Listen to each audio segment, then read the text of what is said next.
বন্ধু, তোমার কি খবর? ওই বিদেশে যান দালালের কাছে তো দুইজনই টাকা দিলাম।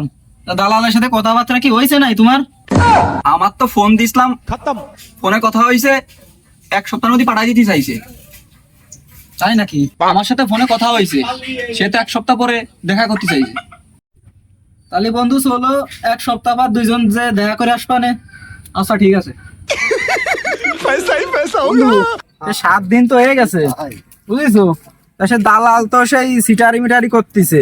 হইলো টাকা পয়সা কিস্তি করে নিয়ে এসে দিছি, যে আজকে যে কবে আমাকে পাঠাবি সেটা আজকে আমরা হলো শুনবো। দোস্ত, আমার তো সেই লোন মোন করে টাকা তোলা, আমি তো খুব টেনশনে আছি। দালাল কি দে কি করবে না।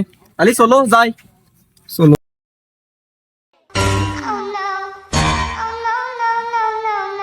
শালা, রোগের তো 90 দিন সময় নিছিলাম, মাস তো এইটাও চলে গেল।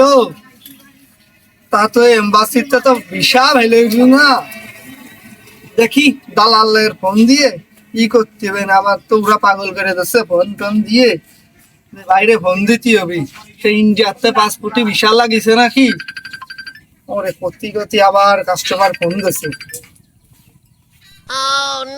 হ্যালো, হ্যাঁ বলেন। ও ভাই, এই মাসের কথা তো বলিসলাম, 25 তারিখের কথা বলিসলাম। তা 25 তারিখে তো বিশাল হয়ে যায়নি সার্বিয়া তো। তো মনে করেন যে আর 2-1 দিন লাগবে না, সর্বোচ্চ 10 তারিখে গেলে। আর ইউরোপে বোঝেনি তো 8-9 মাস সময় লাগে। ইউরোপের রাষ্ট্র তো। তো আর 4-5 দিনের ভিতর বেরিয়ে যাবেন। আপনি ওই কেনাকাটা করে ফেলেন, আমরা আলাদা ই করবানে, আপনার ভিসা দিয়ে দিবানে।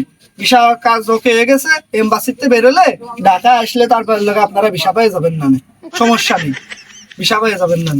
বলতেছি যে ছেলে পেলে এগুলো তো পাগল করে দিচ্ছে। কি ভিসা দিয়ে। আসসালামু আলাইকুম ভাই। ওয়ালাইকুম আসসালাম ভাই, আমি পরে ফোন দিচ্ছি। ভালো আছেন ভাই? এই তো ভাই, কি অবস্থা? ওই 7 দিন পর আসতে বলেছিলেন। আইসেন? হ্যাঁ, ভালো তো আছি। তা তোমাদের কি খবর? আমাদের আর খবর খবর তো আপনার কাছে। তোমাদের বিষয় নিয়ে ফোনে কথা বলতেছিলাম। আমাকে তো ধৈর্যর বাদ ভেঙে যাচ্ছে ভাই। ভাই আমাকে তো ভাই লোন মন করে ভাই টাকা আপনার কাছে জমা দিয়া, আপনি তো সবই বুঝেন, বিষয়টা একটু দেখেন ভাই।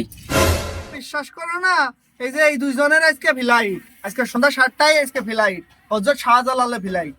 ভাই, এ দালালের অনেক সুনাম আছে। এ দালাল অনেক লোক নিছে, আপনারা ধৈর্য ধরেছেন, আরো 2 দিন ধরেন। আমরা আমাদের আজকে সন্ধ্যায় ফ্লাইট, আজকে আমরা চলে যাবানে। আপনারা 2 দিন দেরি হলেও ওই দালাল ভালো আছে, সমস্যা নেই। উনি খুব ভালো মানুষ, ওনার অনেক সুনাম আছে। ভাই ওই সুনাম শুনেই তো টাকার কাগজপাতি এসে জমা দিয়া, তার অনেক নাম ডাক শুনেছি বলেই তো তার কাছে কাগজপাতি জমা দিছি। কই তোমরা তো বিশ্বাস করো না, আজকে দেখেছো তোমাদের চোখের সামনে প্রমাণ। কিছু হয়ে গেছে, এই মাসেই তোমাদের ফ্লাইট, এই মাসের আর বেশি দিন নেই।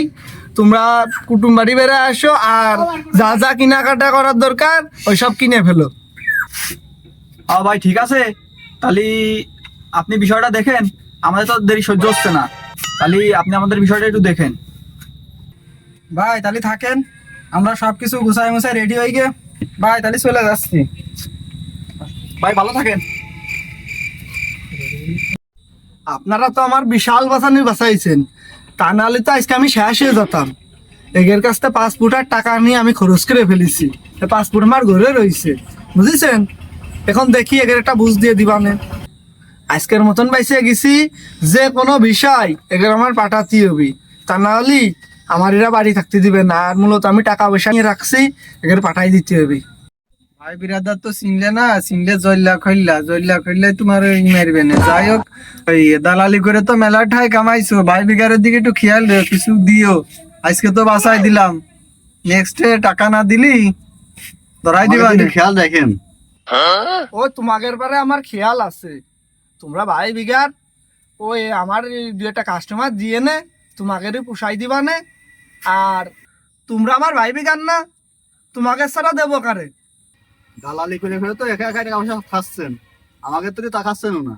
একটু দেখেন আমাদের দিকে, একটু বাসায় তো দিলে আমি পারতাম আপনাকে।